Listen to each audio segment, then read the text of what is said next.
पाकिस्तान और श्रीलंका का आज जो है बहुत ही इम्पोर्टेंट मैच होने जा रहा है, जिसमें जो है पाकिस्तान तो ऑलरेडी लेकिन श्रीलंका के लिए ये बहुत ही अहम मैच है, क्योंकि श्रीलंका भी एक मैच जीत चुका है, 2 पॉइंट हैं, और जो है जिम्बाब्वे भी 2 पॉइंट के साथ एक मैच जीत चुका है।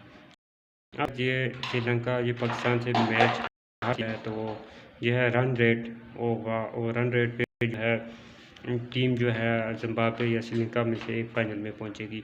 अगर ये जीत जाती है श्रीलंका तो श्रीलंका फाइनल में पहुंच जाएगी, और इस तरह जो है जिम्बाब्वे निकल जाएगी। जिम्बाब्वे के लिए भी ये बहुत अच्छा मैच होगा, तो ये देखते हैं कि ये श्रीलंका जीतेगा या जिम्बाब्वे जीत जाती है।